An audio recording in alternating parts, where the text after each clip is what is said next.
बोलो श्री प्राणनाथ प्यारे की जय।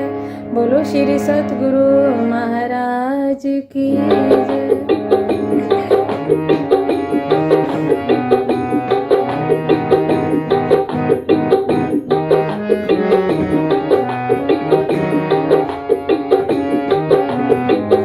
अर्श तुम्हारा मेरा दिल है, तुम आए करो आराम हो। अर्श तुम्हारा मेरा दिल है, तुम आए करो आराम। सेज बिछाई रुच रुच की, सेज बिछाई रुच रुच की, यही तुम्हारा विश्राम हो। अर्श तुम्हारा मेरा दिल है, तुम आए करो आराम।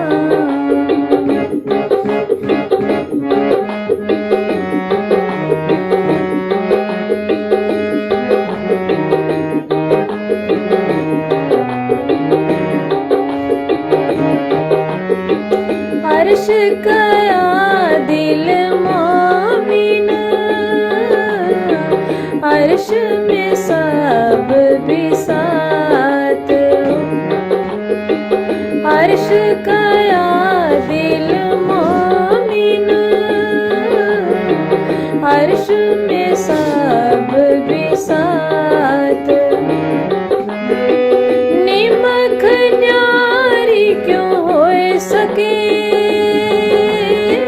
निमख न्यारी क्यों होए सके,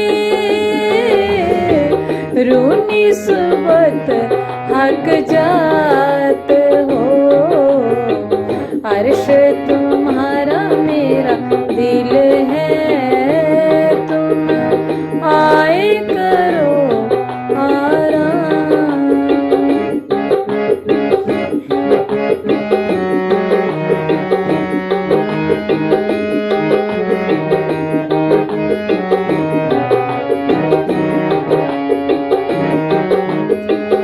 इश्क सुराही ले हाथ में, पिलाओ आठों जाम हो। इश्क सुराही ले हाथ में, पिलाओ आठों जाम। अपने अंगना जो अर्श की,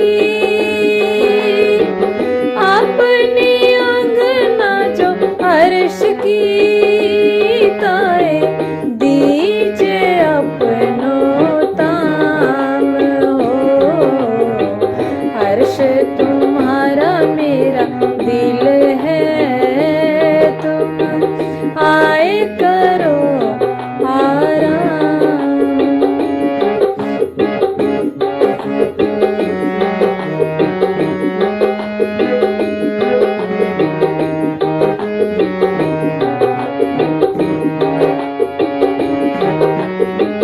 खिलवत खाना अर्श का, बैठे बीच तखत श्याम श्याम हो।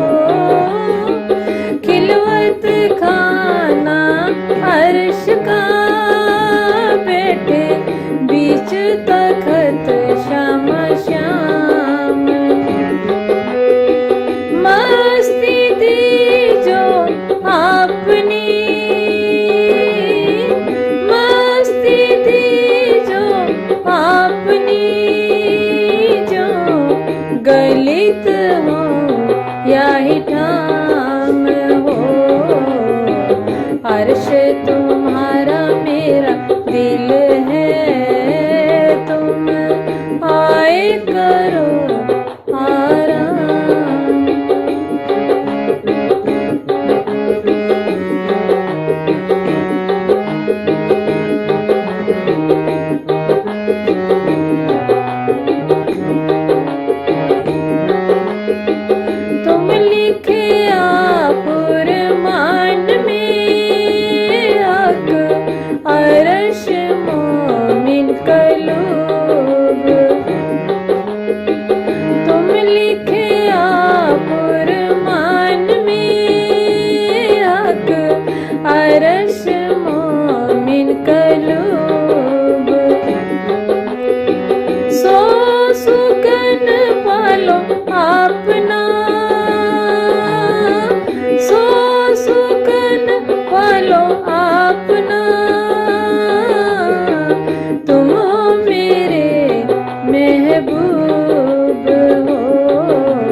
बोलो श्री प्राणनाथ प्यारे की जय। बोलो श्री निजानंद स्वामी की जय। बोलो श्री सद्गुरु महाराज की जय। वंदो सतगुरु चरण को करो सो प्रेम प्रणाम। अशुभ हरण मंगल करण धनी श्रीदेव चंद्रनाम। श्री प्राणनाथ निजमूलपति श्री महराज स्वाम। तेज कुंवरी श्यामायुगल पल पल करूं प्रणाम। पल पल करूं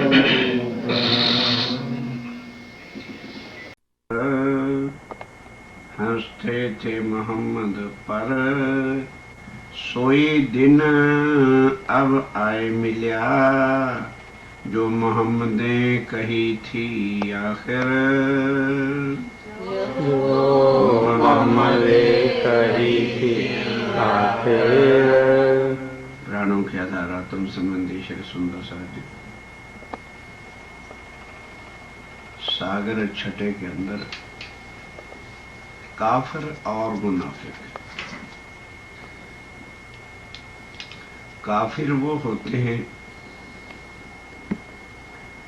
जो बिल्कुल मुनकिर होते हैं, जो कभी भी किसी बात पर विश्वास धर्म पे ना लाए, उनको काफिर कहते हैं। जो वाणी को ना माने, जो कुरान को ना माने, उसको काफिर कहते हैं।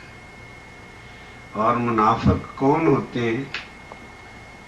जो नारद होते हैं, दोगले होते हैं। मतलब गंगा गए तो गंगादास, और जमुना गए उसको मुनाफिक कहते हैं।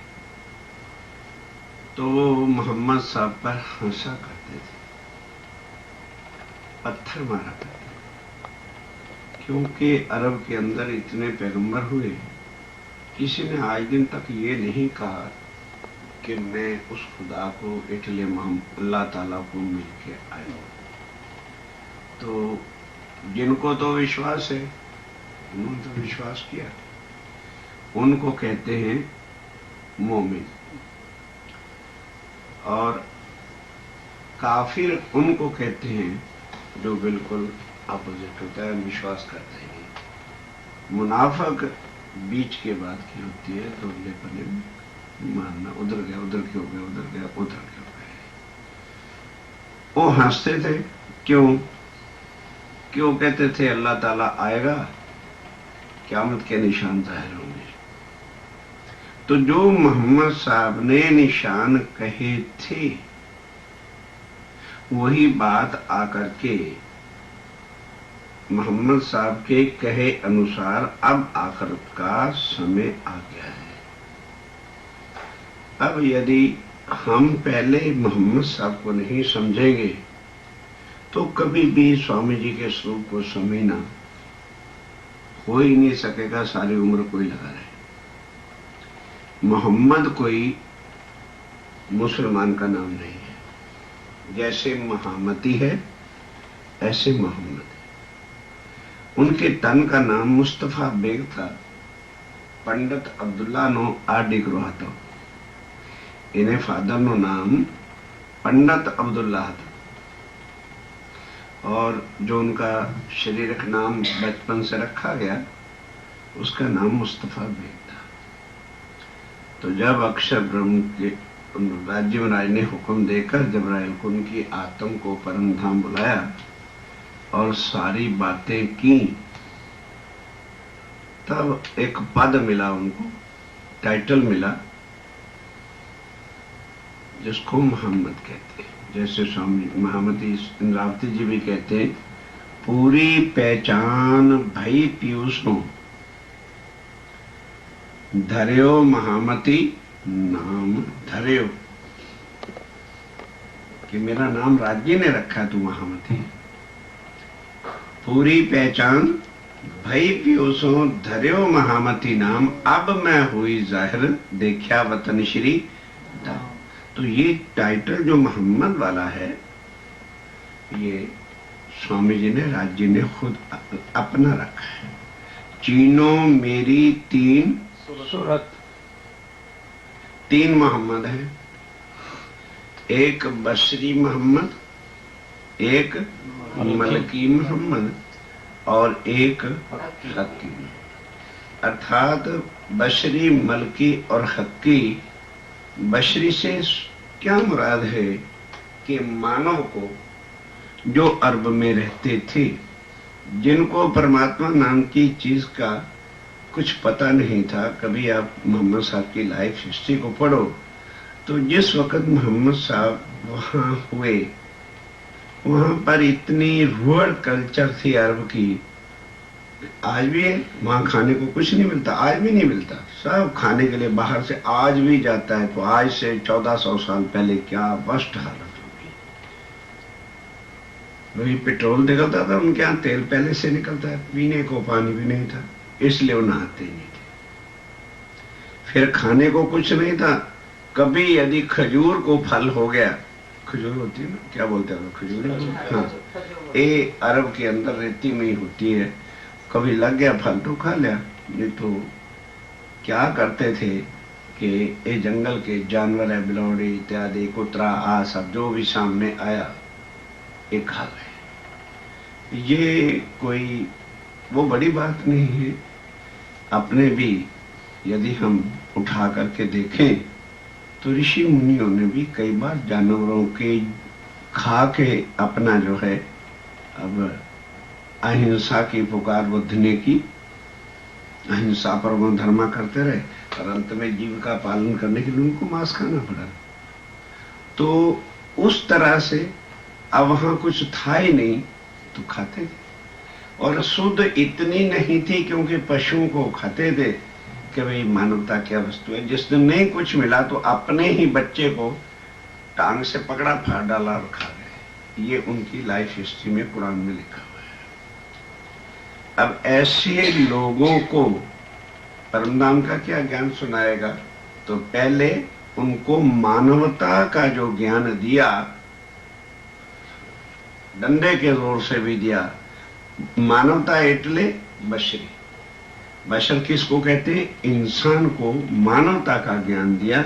इसलिए अब मानवता के ज्ञान का जो स्वरूप धारण किया कि भाई इनको ये सब परहेज करा और इनको परमात्मा नाम पर, खुदा के नाम पर, अल्लाह के नाम पर बंदगी करना, खुदा को याद करना जो है वो सीखा।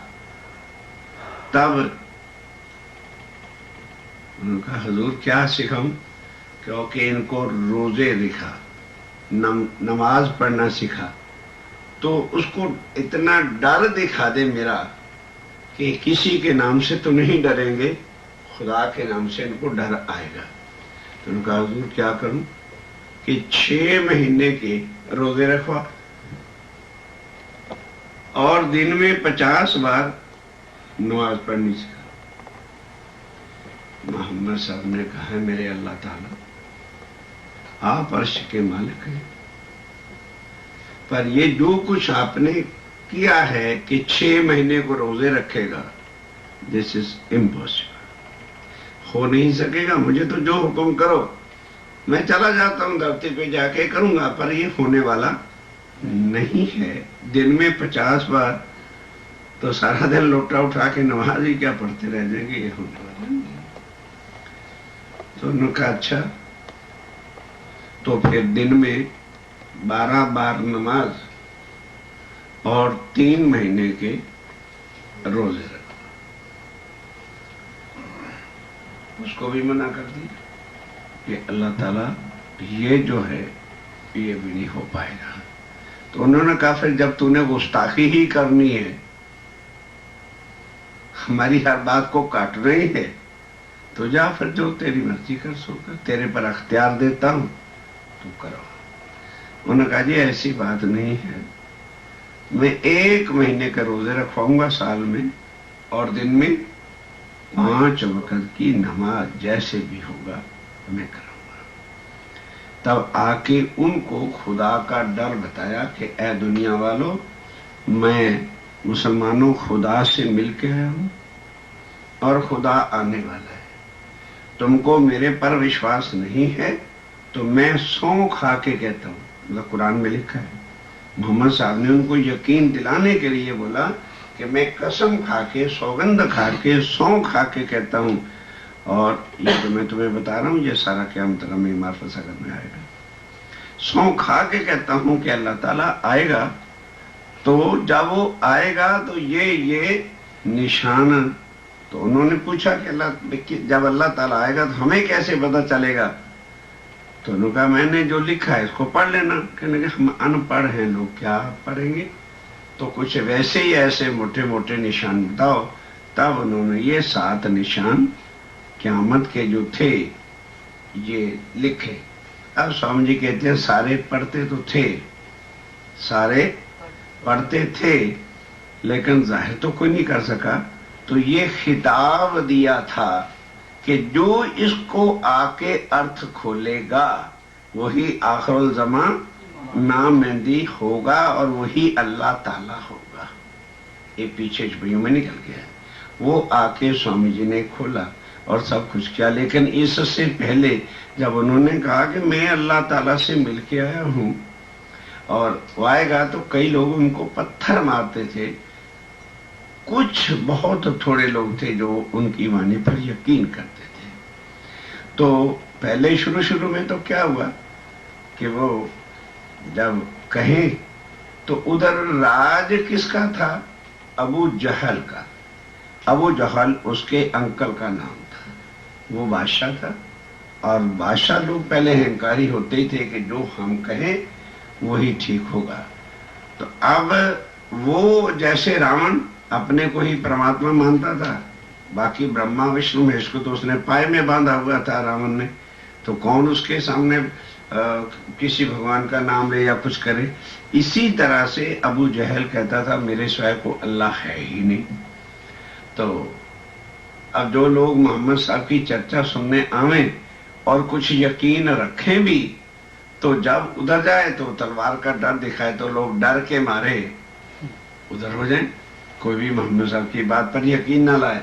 तब मोहम्मद साहब ने फिर प्रार्थना की कि ऐ मेरे अल्लाह ताला पाक परवरदिगार, वो बादशाह है, तलवार है, मैं फकीर हूँ, मेरा कैसे काम चलेगा? आपने हुक्म जो किया है।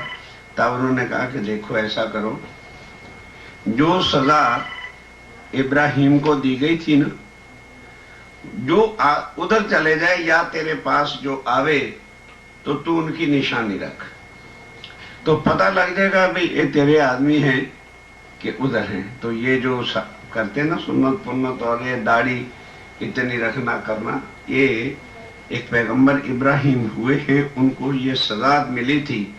ये जो दाढ़ी आधी रखनी है ना और ये सारा कुछ, ये उनको पनिशमेंट मिली थी।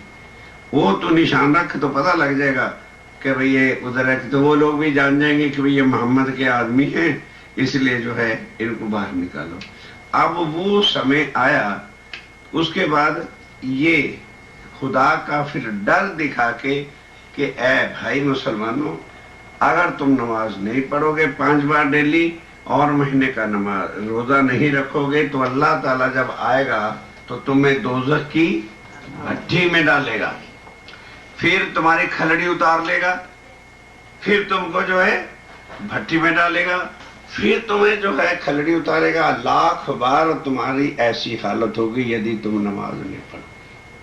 इसलिए आज मुसलमान इतना उस चीज से जैसे किसी के दिल में डर डर डर बिठाया गया है, ये भयभीत इतने हैं कि मर सकते हैं लेकिन शरीयत छोड़ नहीं सकते। हालांकि कुरान में क्या लिखा है कि ये तुमने कब तक करना है, जब तक अल्लाह ताला खुद आ नहीं जाते।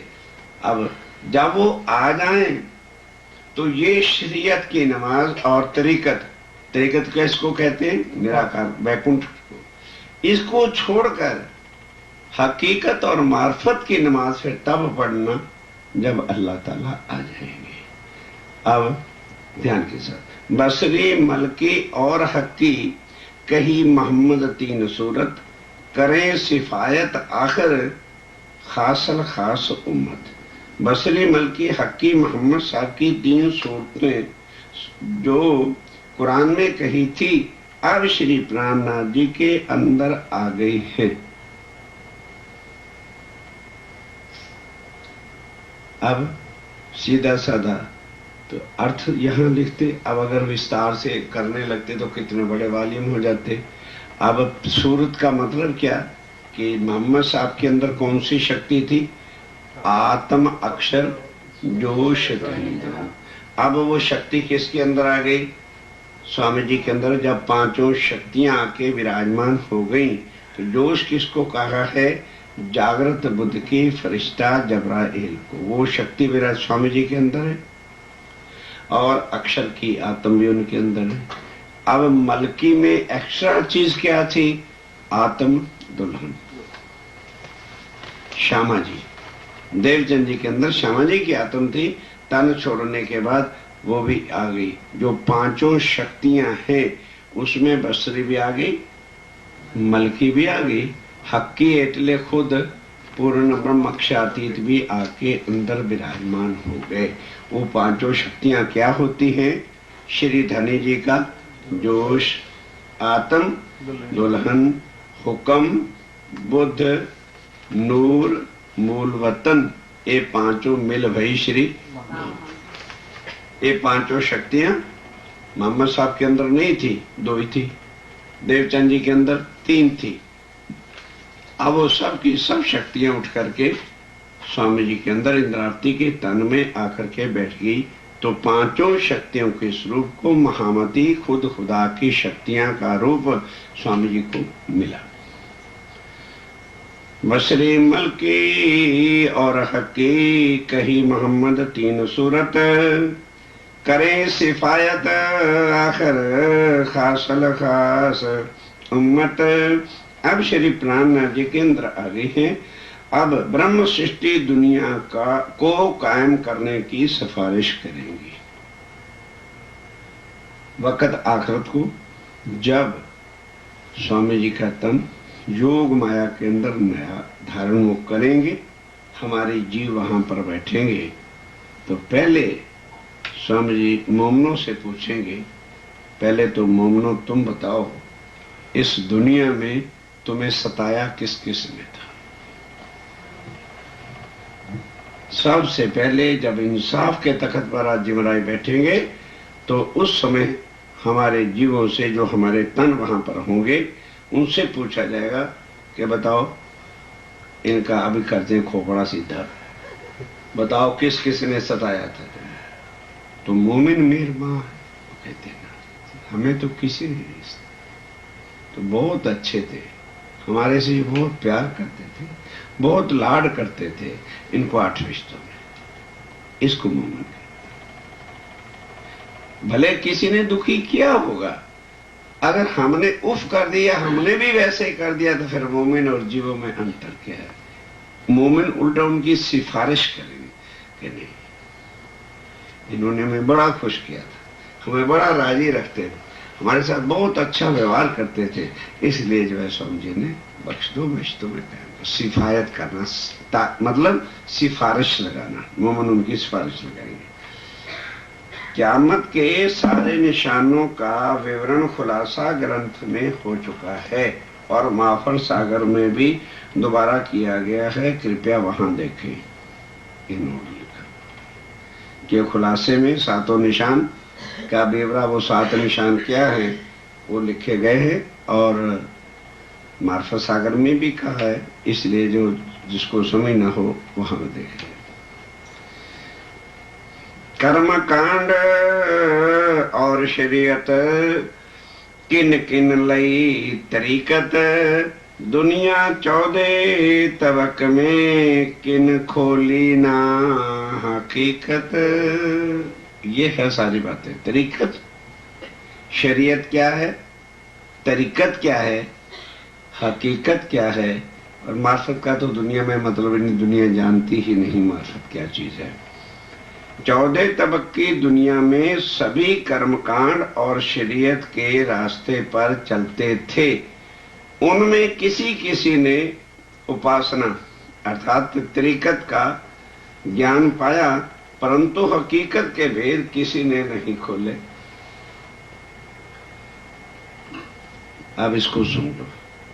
कर्मकांड क्या है कि भगवानों का नाम लेकर के जप करना, तप करना, व्रत करना, शनि की पूजन, देवी की पूजन, आ देवतों की पूजन, आ बद्धू वस्तुएं जो हैं, ये क्या है? कर्मकांड। तो तरीकत क्या है कि इनसे हटके वैकुंठ में रहने वाले देवी देवताओं को साक्षात मानना और उनको रिझाना, ये है तरीकत। वैकुंठ वाले जो अर्थात मूर्ति पूजा और कर्मकांड दे की छोड़कर इन देवी देवों का पूजन करना साक्षात और उनके हिसाब से चलना, वो तरीकत है। पर स्वामी जी कहते हैं कि हकीकत का तो किसी को पता ही नहीं था। हकीकत क्या है? हकीकत अक्षर ब्रह्म के स्वरूप को कहते हैं। अब वो जब तक जागृत बुद्धि दुनिया में आए नहीं, तो हकीकत और मार्फत का, शरीयत बाय बॉडी ध्यान के साथ चारों चीजें कही हैं और चारों चीजें हमारे पास हैं। इसलिए जब हम सवेरे उठ करके सेवा करें तो शरीयत भी हमारी पूरी होती है, तरीकत भी पूरी होती है, हकीकत भी पूरी होती है और मार्फत भी पूरी होती है। तो शरीयत क्या है? जो वजूद से काम हम करते हैं, यानी राज्य के वास्ते सवेरे उठना, नहा धो करके जहां हमारी सेवा है वहां पर जाना, सब काम करना, ये हमारा शरीयत है। और शरीयत भी कब होती है? जब मन में भाव आए, और भाव नहीं है तो भोग लगाना भी, सवेरे का अगरबत्ती करना भी, ये भी बड़ा भारी एक मुसीबत प्रॉब्लम नजर आती है कि क्या यार खाम का एक 800 रुपया, $100, $150 खर्च के एक मुसीबत गले बांध ली। सवेरे उठो आप और उसका और क्या अच्छा खासे सोते थे 9 बजे तक, आप जल्दी उठो सब। जिनके दिल में भाव नहीं होता, शरीयत भी कब पलती है? जब मन में भाव। अब 4 चीजें बता रहा हूं। शरीयत बाय बॉडी है, जो हम तन से कुछ भी करते हैं, ये कर्मकांड है, शरीयत है। और मन में जब भाव लाते हैं तो वो तरीकत कहलाती है। अब मन में भाव भी तब आएगी जब हकीकत का अर्थात स्वरूप की पहचान, तो वो जीव को होती है। जीव ये जानता है कि मैं जो ये कुछ कर रहा हूं, इस तो मुझे कुछ मिलने वाला नहीं, और यदि मैं पारब्रह्म क्षातीत क्या ही करना तो है मैंने सब कुछ, दुनिया में जाना, धर्मशाला में जाना, गंगा के स्नान करना, ये करना, वो करना। इसकी बजाय यदि मैं क्षातीत अक्षर राज्य महाराज की जो है सेवा में लग जाऊंगा तो मेरा बेड़ा भव सागर से पार हो जाएगा। ये हकीकत, रियलिटी, व्हाट इज गॉड, परमात्मा जो है ये आग पानी पत्थर या ये नहीं है, या वैकुंठ के देवी देवता भी परमात्मा नहीं है, क्योंकि ये क्षर है। महाप्रलय इनका लय हो जाना है और अखंड जो है वो क्षातीत है। तो जीव भगति करे नवधा से परे अनन्य प्रेम वाली, तो वो है हकीकत की पूजा। और फिर मार्फत में कहा जाएगा कि हमारी आत्म प्रातः उठे जब हम राज्य के चरणों के पास जाएं। अब हमने बोलना तो है सबसे पहले आओ जी वाला मरेंगे। अब कहां से भाव लाना है? तो एकदम रंगपुर वाली मंदिर में जो उत्तर की ओर दरवाजा है, उसी तरफ राज्य और श्यामा जी के चरण कमल परमधाम में होते हैं। उस दरवाजे से हम अंदर गए, राज्य श्यामा जी के चरणों में प्रणाम किया, उठ करके बैठे। तो उस समय ये बोलना होता है आओ जी वाला मारेगी। यदि वो चीज हमें पता है तो बोलेंगे तो हम यहां, लेकिन ध्यान ऑटोमेटिक कहां रहेगा? 5वें। फिर वो जो बोलना है तो उठा के फिर ये स्नान कराना, नरवाला जी चलो जमुना जल झीलिए, ये सारा श्रृंगार, नराना धुलाना सब कुछ करके तीसरी घूम के छज्जे पर आ जाना है। फिर वहां सारा वर्णन जितना भी हम सेवा पूजा का बोलते हैं, जीरे संज्ञा खेती वन में जामे, ये सारा, और उनका श्रृंगार, और फिर दाहिनी तरफ दूजा जो मंदिर आए बैठे ताकि अंदर नीलों ने पीले रंगे, सारा ये हमारी प्रातः की सेवा पूजा है। और ये सारे का सारा कहां पर वर्णन है? ये तीसरी भूमि के छज्जे पर है। तो यदि इसलिए जो है चितवनी का आना, भले परम धाम की सारी चितवन नहीं आती ना है, पोखराय पहाड़ का नहीं समझ हमको आती ना, मानिक पार की समझ नहीं आ रही है ना करो, लेकिन रंग महल में ये 9 भूमि का विवरण क्या है, ये यदि अच्छी तरह से एक बार समझ आ जाती है ना, तो जब हम सुबह की सेवा पूजा भी करेंगे तो सारा चितवन भी हमारा बिल्कुल साथ हो जाए। ये है चितवन। जैसे हम यहाँ बैठे बैठे अपने अपने घर को याद करें, यार वो आज वहाँ था, हमारा बरामदे में ये था, हमारी रसोई में ये था, तो बैठे तो यहाँ है, तो भाई सोओगे तो मैं उठा दूंगा, ऐसा काम नहीं चलेगा, क्योंकि ये चीजें खास हमारी नींव है, और उसी में आप सो जाओगे तो काम कैसे चलेगा। तो सुबह उठो। अब चारों चीजें हमारी देखो ऑटोमेटिक कैसे काम करती है। जब हमें ये चित्तवन थोड़ा सा 9 भूमि का पता होगा, तो जब हम बोलेंगे तो सुरता बोलो कहाँ जाएगी? ऑटोमेटिक। ये है मार्फत की सेवा। मार्फत इसको कहते हैं, बाय सोल। तो वहां क्या जाएगा? जीव नहीं हमारा जाएगा, वहां क्या जाएगा? आत्म सुरता हमारी जो जाएगी तो राज्य को रिचाएगी। ये जो है सेवा पूजा मार्फत की कहते हैं, इसको मार्फत कहते हैं। और जीव में हकीकत की पूजा होगी। जीव कोई ब्रह्मा विष्णु महेश का या जो क्षर पुरुष है 14 लोक में लय होने वाला है उसकी पूजा नहीं, वो हकीकत की एटले सत्य की पूजा जीव उसमें लग जाएगा। और फिर मन में कितने ऊंचे भाव होंगे जब हमारे ध्यान में से राज्य के चरण कमल आएंगे, और वो लाड दिल में होगा, वो प्यार दिल में होगा। एक बार ये भी सेवा करके देखो। जैसे हम फर्ज तो पूरा करते हैं, जिनके घर सेवा छोटा मोटा जो भी करते, और फिर चितवन को समझने के बाद करना, फिर देखना कि कितना आनंद आता है, कितना मजा आता है, और कितना लुत्फ आता है, और कितना एक राहत, पीस ऑफ माइंड और आनंद आता है कि इन रियलिटी राज्य से मैं कैसे मिली, कैसे नहलाया, कैसे उनको बिठाया, आज क्या वस्त्र पहनाए। अब जो याद करने पड़ते हैं वो फिर याद नहीं करने पड़ते। जैसे हम बाथरूम में जाते तो क्या याद करके जाते? भाई टवाल लेना है, टवाल लेना है, भाई टवाल लेना है, भाई बुनियान लेनी है, भाई बुनियान लेनी है, भाई बुनियान लाओ, भाई बुनियान लो, याद करते, ऑटोमेटिक होता है। तो फिर जो आज राज्य महाराज का श्रृंगार हमें शुद्ध नहीं है, ऑटोमेटिक याद होता है।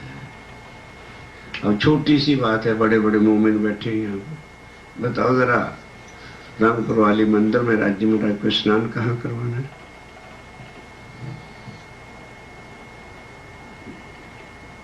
रूम के अंदर बाल्टी रख के ना लाएंगे? बताओ। वहां भी नहाए तो वस्त्र आप चेंज नहीं कराओगे, वस्त्र तो वहीं पहनाने, श्रृंगार आके तीसरी भूमि के सज्जे पे कराना। अब ये चीजें अब दिल से पूछो, समझना कितनी जरूरी है। फिर क्या होगा? जिस समय हम डेली ये करते रहेंगे, ऑटोमेटिक ध्यान वहां रंग महल में आपका लगे लगे और लगे। तो अब इसमें दिशाएं जरूर याद रखनी पड़ेगी। जब परम धाम की दिशाएं पूर्व पश्चिम उत्तर दक्षिण याद हो जाएगा, फिर चिंतन करना कुछ भी मुश्किल नहीं, केवल 4 दिशाओं को याद रखना। यहाँ पर बैठे बैठे, अब जैसे हमने कहा उत्तर के दरवाजे से अंदर गए, सब सखियां आ गई, दरवाजे खुल गए। अब राजी श्यामा जी उठे और उठ करके पूर्व की तरफ उनका मुख ऑटोमेटिक आ जाएगा। उत्तर को चरण इधर ही ले लो, उत्तर ठीक है, इधर हो जाएगा दक्षिण, ठीक है, इधर हो जाएगा पूर्व, इधर हो जाएगा पश्चिम। अब राज्य इधर है, श्यामा जी उनके दाबिया थे। अब राज्य उठे तो बोलो लेग्स किधर करें?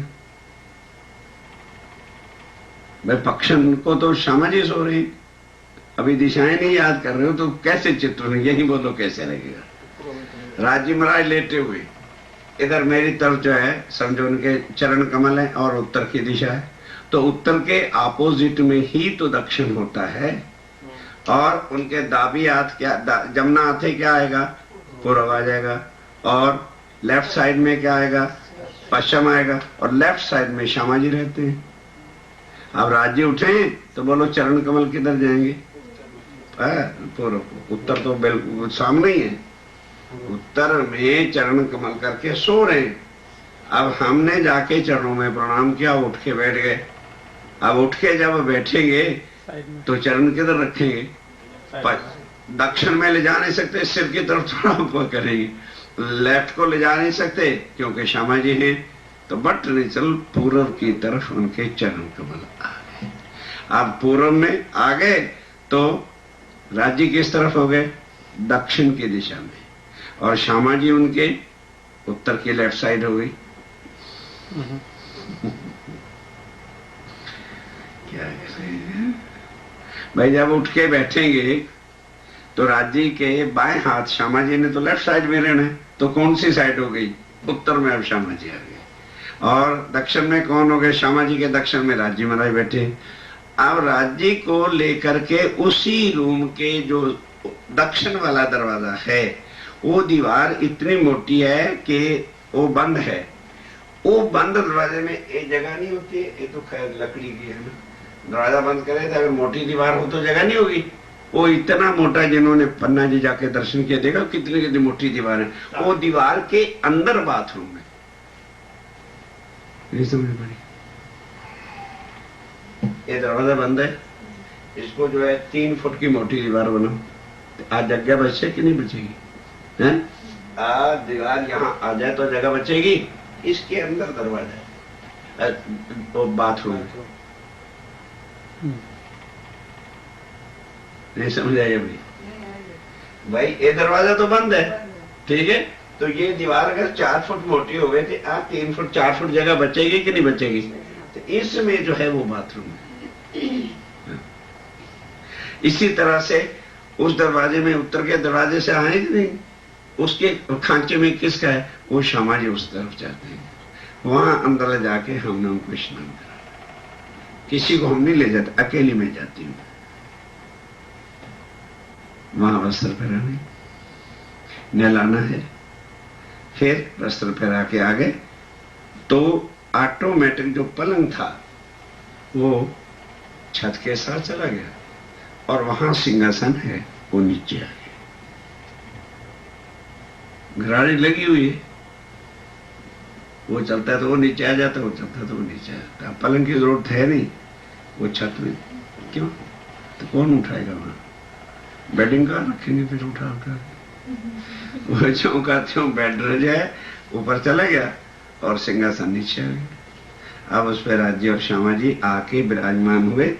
आगे नूर की चौकी रखी, सोने का थाल रखा, उसमें चंदन पुष्प और आरती रखी। अब यहाँ बोलना है पूर्ण ब्रह्म से न्यारे। फिर आरती बोलनी है, सुख को निदान जय जय सुख। इस समय प्रातः की आरती सुख मंगलमयी होती है, ये वहां करनी है। फिर उसको लेकर के राज्य श्यामा जी सब सखियां, बस फिर तीसरी भूमि के छज्जे पर आते ही पशु पक्षियों को दर्शन देना है। उसके बाद श्रृंगार कराना है। तो श्रृंगार में जितनी देर राज्य महाराज 15 मिनट तक सारे पशु पक्षियों को दर्शन देते हैं, तो 8 सखियां जिनमें मैं भी थी भाग करके अपना श्रृंगार करके आ गई। टाइम तो कवर अप करना पड़ेगा ना। इतने देर राज्य महाराज ने सबको दर्शन दिए, देते रहे, हमारा काम थोड़ा उनका काम है। तो जब सब दर्शन दे दिए, अब बाकी सखियां श्रृंगार करने गई। 4 सखियां हम राज्य को तीसरी भूमि के छज्जे पर लेकर के बैठ गए। राज्य का मुख जो है पूर्व की तरफ है, सोने का थाल रखा, और श्यामा जी कहाँ जाते हैं? आसमानी मंदिर में।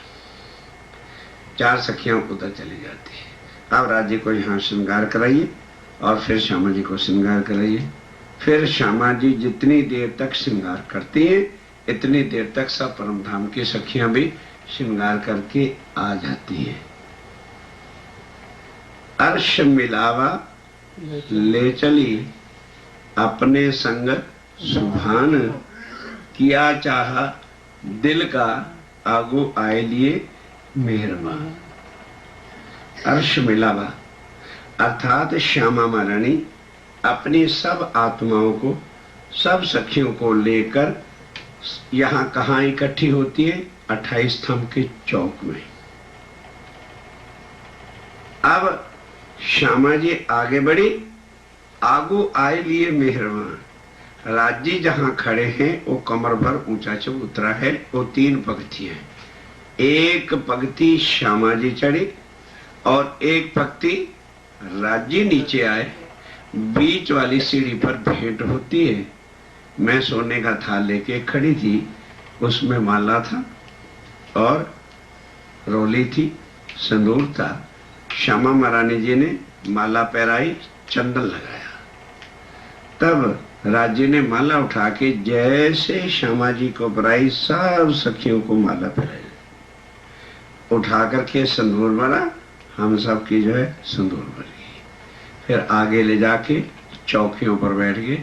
राजी श्यामा जी बैठ गए, वहां पर नाश्ता होता है प्रातः का।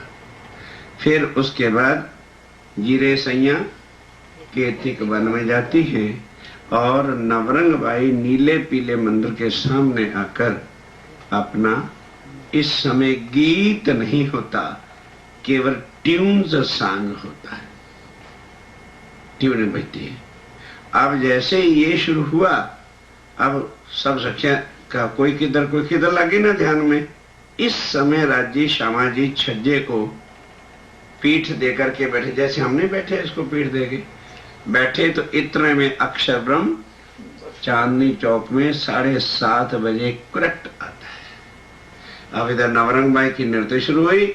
राज्य ने बस देखते देखते एक बार दाहिनी तरफ से, अपनी राइट साइड से अक्षर ब्रह्म को देखा। अक्षर ब्रह्म को परम धाम में कभी भी श्री राजिम राय के पूरे स्वरूप के दर्शन नहीं होते। राइट साइड का बस भाई यहाँ पर जो मोतियों की झालर है पाक के ऊपर वो नजर आती, कान का कुंडल इतना नजर आता, बस वो प्रणाम करके चला जाता है।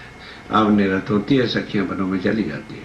तो ये है हमारी मार्फत की सेवा। जो हम बोले और ध्यान उधर रख के करें तो हाँ होगी हमारी मार्फत की। अगर हमें ध्यान में है नहीं और केवल बोल रहे हैं जल्दी जल्दी, तो वो क्या हो गया? हकीकत की तो हो गई पर मार्फत की सुध गई। और अगर वो भी ढंग से ध्यान से नहीं बोली और बोलते तो जा रहे हैं और उधर बच्चों को गालियां भी निकाल रहे, ठहर जा मैं तेरी हड्डी पसली तोड़ती हूँ जरा, तीजी भूम की जो पड़स हाल, ठहर जा भी तुझे ठीक करती हूँ। तो वो ऐसा भी करते हैं कई लोग जिनको वो होता है। तो ये सारी चीजें आपको स्टेप बाय स्टेप बताइए। कर्म कांड और शरीयत किन किन लई तरीकत के, इस दुनिया में सारा संसार कर्म कांड और शरीयत में पड़ा। कोई विरला होता है जो तरीकत तक यानी वैकुंठ तक के देवी देवों को साक्षात पूजन करता है। दुनिया 14 तबक में किन खोली ना हकीकत, निराकार से आगे का जो है अक्षर ब्रह्म के योग माया का ब्रह्मांड या अक्षर को कोई जानता ही नहीं है। नासूत मलकूत लाए की ना शुद्ध थी जबरूत। अब ये 4 चीजें हमारी हुई ना, तो वही यहाँ कहा है कि नासूत अर्थात एक कर्मकांड, मृत्युने वाले ब्रह्मांड को नासूत कहते हैं, जिसका प्रलय में नाश होता है, इसको बोलते हैं नासूत।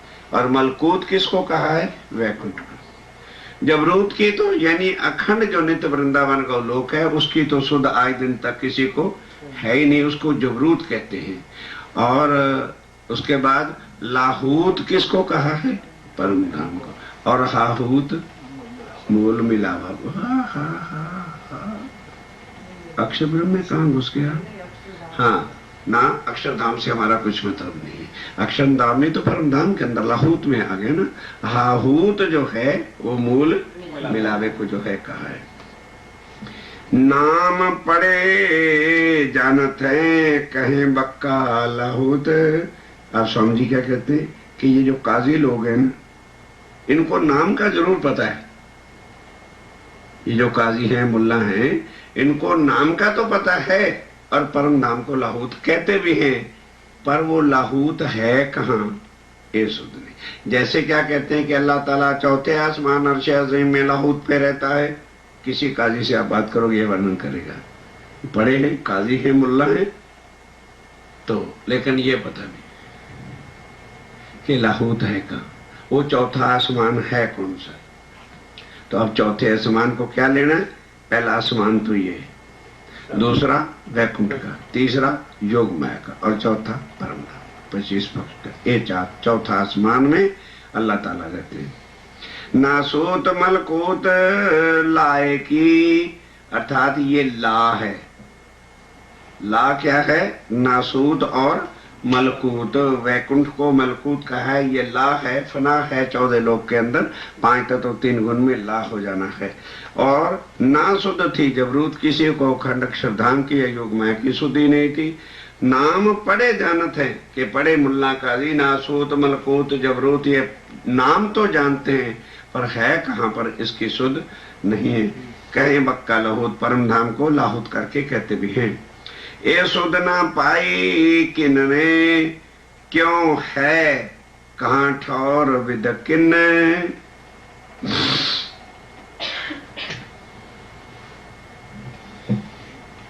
कैसे काम चलेगा? सब सो रहे हैं। बहन जी की आंखें सो रही, ये तो खैर फुल फ्लैजी सो रहे। क्या क्यों है कहाँ ठौर विद किन्न, क्यों है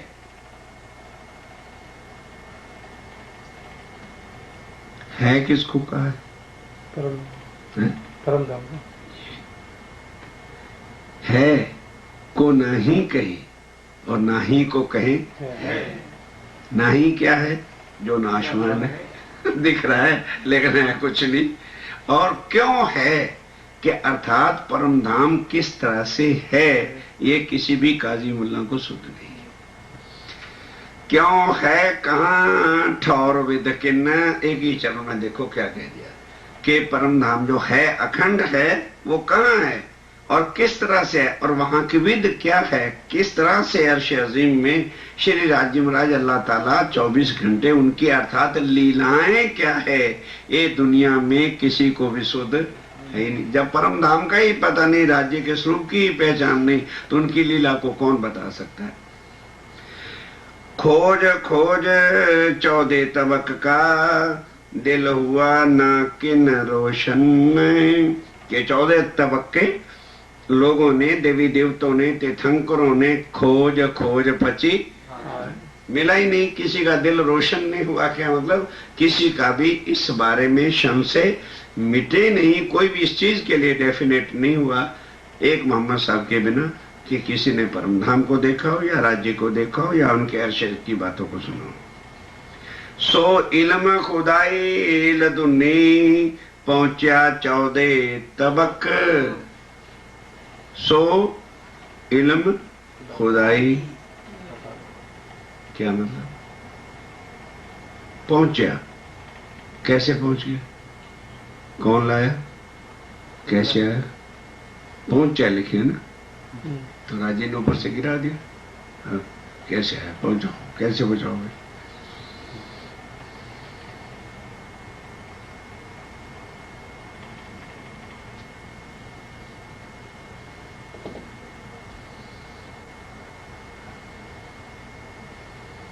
राज्य बाबा खुद आए, आके अपनी जुबान से बोले, तो ये हो गया इल्म खुदाई। क्या? निज बुद्ध का जो ज्ञान और जागृत बुद्ध का ज्ञान है, अब दुनिया को पता चल गया है। क्योंकि राज्य ने आके खुद मुख से सारी बातों को कह दिया है। सो इत थे मिहर पसरी, अब यहां से मिहर पसरी अर्थात वाणी जाहिर धीरे धीरे होने लगी। सबे हुए बेशक, इतना मेहर पसर जाएगी, सबको पता चल जाएगा, कोई बाकी संसार का जीव, देवी देवता, तीर्थंकर अवतार कोई नहीं बचेगा जिसको इस ज्ञान का पता नहीं लगेगा। वो तो फिर बड़ी बड़ी देर लग जाएगी ना, वो हमारे करने से नहीं होगा, वो देवी देवताओं के करने से नहीं होगा। प्रताप बड़ा इमाम का, जब कबू निकसी किरण, पसर सी पाओ पल में, चारों तरफों सब धर्म। कैसे कि ए नारद सबके मन में बैठा है। नारद जो है विष्णु का मन सबके अंदर बैठा है। जब राज्य महाराज की जागृत बुद्ध की शक्ति विष्णु को जाके तारतम देगी, एक विष्णु ने तारतम पढ़ा नहीं तो जीव सबके अंदर है। ममाई वंशो जीवलोक के जीव, जैसे विष्णु ने तारतम मुंह से पढ़ा, निनाम श्री जी साहिब जी, सारे संसार के जीव बोल उठेंगे निनाम श्री जी से। लो जागनी करनी, जागनी करनी, एक पलक नहीं लगना। विष्णु को तारतम ही देने की जरूरत है, ब्रह्मांड पल्ले हो जाएंगे, एक पल नहीं लगना। सो इलम खुदाई लदुन्नी पहुंचा 14 तबक, सो इत थे मेहर पसरे सबे हुए बेशक। किसी को फिर शक किस बारे का कि पूर्ण ब्रह्म कहाँ है, उनका स्वरूप क्या है और वहां क्या होता है। अव्वल कया फुरमान में इतकाजी होसी हक, सबसे पहले और क्या कहा, कुरान में क्या लिखा है कि जब वक्त आखिरत होगी तो खुद खुदा ही आके न्यायाधीश बनकर सारे जगत का न्याय चुकाएंगे और 8 रिश्तों में कायम। ये सबसे पहले कहां बात लिखी गई, कुरान के। करसी कायम सबन को, ऐसी मेहर होसी मुतलक सबको। श्री प्राणनाथ जी की पहचान ही यही होगी कि वो यदि सारे ब्रह्मांड को 8 विश्वों में कायम कर देते हैं, अखंड कर देते हैं, आवागमन के चक्कर से छुड़ा देते हैं, यही उनकी पहचान है। तब दुनिया उनको पहचानेगी। उससे पहले हम चाहे ना कि वाणी से हम किसी को ये स्वाध्याय है या सनातनी है या एन योगेश्वर या कोई भी एनी भाई एबीसी कोई भी है, कि अपना अपना वो छोड़ के और इस वाणी पर चलेंगे। ब्रह्म सृष्टि के बिना कोई भी इस पर यकीन लाएगा नहीं, कोई भी अपना अपना धर्म छोड़ेगा नहीं। एक ईश्वरी सृष्टि, एक ब्रह्म सृष्टि, या वो जीव जिन्होंने पहले से तपस्याएं करके वर मांगा हुआ है, बस। स्वामी जी कहते हैं बाकी सब यहां कोई नहीं मानेगा, जितना मर्जी मत्था फोड़ लो। कह भी देंगे भाई तुम्हारा ज्ञान यार भाई कोई नया ही ज्ञान है, बड़ा ऊंचा, हमारे मगज में तो है नहीं, पता नहीं कहाँ की बात करते। और कई क्या कह देंगे, ज्ञान तो ठीक है पर ठीक है बस वो भगवान तो एक ही है ना, इनका वही प्राणनाथ जी कह देते हैं ब्रह्म जी, कोई इस तरह से। और क्या कहते भैया, भगवान तो एक ही है ना, रास्ते जुदा जुदा है, कई ऐसे खिचड़ी मिला के रख देंगे। जब उनकी बुद्धि में शक्ति नहीं है तो तोड़ के कहां से ला के वर्णन करेंगे। और ब्रह्म सृष्टि कड़क से पड़क जागृत हो जाएगी, तारतम लेके चल दो। करसी कायम सबन को, ऐसी मेहर होसी मुतलक। यह है मेरे मेहरबान की मेहरबानियां, किसी का गुनाह नहीं देते। शराबियों को, कबाबियों को, मांसाहारियों को सार का माफ करके धो के साफ कर दे। कोई किसी को कर्म की सजा नहीं मिलेगी। और कृष्ण महोदय क्या कहते हैं, यदो यदो ही धर्म स्कलान और भक्ति भगवान, बड़ा कड़ करके छाती तान के कह रहा गीता में, अब आता क्यों नहीं? एक द्रौपदी का चीरहरण हुआ था तो पीड़ा लग गई थी, यहाँ लाखों द्रौपदियों के रोज चीरहरण होते हैं, अब तो नहीं आता, आ नहीं सकता, क्योंकि सिंहासन पे मेरा प्राणनाथ बैठा है। अब कोई अवतार होना ही नहीं, कोई नहीं आ सकता। जिसने आना था आ गया और इसके बाद किसी ने आना ही नहीं। अब ये मेहरबानी जब करेंगे, सबको अखंड करेंगे, तो ये सबके ग्रंथों में लिखा है, आखिर को पूर्ण ब्रह्म आके हमको भाव से पार करें। तो जब सबको भाव से पार करके अखंड कर देंगे तो सब क्या जानेंगे? प्राणनाथ प्यारे की जय हो, बिना बजा करे लगाए लगाने लग जाएंगे, क्योंकि सब दुनिया मिलसी एक ठौर। फिर कोई ना कैसी धनी मेरा, और अब लाख यत्न कर लो कोई नहीं कहेगा कि मेरा धनी प्राणनाथ है। कहते वो उसकी चिंता अपना करो, तुम ईमान लेके खड़े हो जाओ। अव्वल क्या फरमान में इतकाजी होसी हक करसी कायम, कायम इतले अखंड कर देंगे सबन को, सारे ब्रह्मांड को। ऐसी मेहर मेहरबान है जब नाम कृपा करें। एक खेल किया किन वास्ते और हुआ किन के हुक्म में, दुनिया को करकुरा के अब आ गए फिर अपने घर में। कहते खेल हुआ किन वास्ते और हुआ किन के हुक्म में, हमारे वास्ते हुआ और राज्य के हुक्म से हुआ। बोलो श्री प्राणनाथ प्यारे की जय, बोलो श्री सतगुरु महाराज की जय।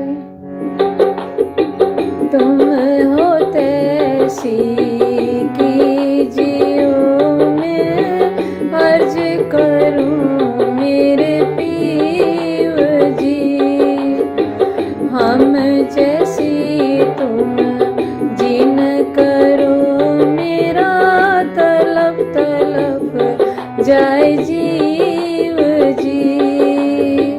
जीव रातो जी वे नहीं क्यों मीटे दिल की प्यास जी, तुम बिना किन से कहूँ पिया तुम हो मेरी आस जी। आस पिरानी तो करूँ पिया जो कोई दूसरा होए जी। सविध वाला जी सामरथ दिन रैन जात रोए रोए जी। जन्म आंधी जो मैं होती सो क्यों देखूनी के कार जी। जब तुम आप दिखाओगे तब देखूंगी नैन नजर जी। पुकार पिया जी मेरी सुन के अब डील करो तुम जीन जी। पल पल खबर जो लीजियो इति अर्ज करूं दुल्हीन जी। इति अर्ज में तो करूं पिया बीच पड़ी अंतराय जी। सो अंतर आड़ी टाल के दुल्हा लीजे कंठ लगाए जी। कंठ सो कंठ लगाए के पिया कीजे हास विलास जी। वारने जाए शीरेंद्रावती पिया राखो चरणों के पास जी। तुम दुल्हा में दुल्हनी पिया और न जानू बात जी।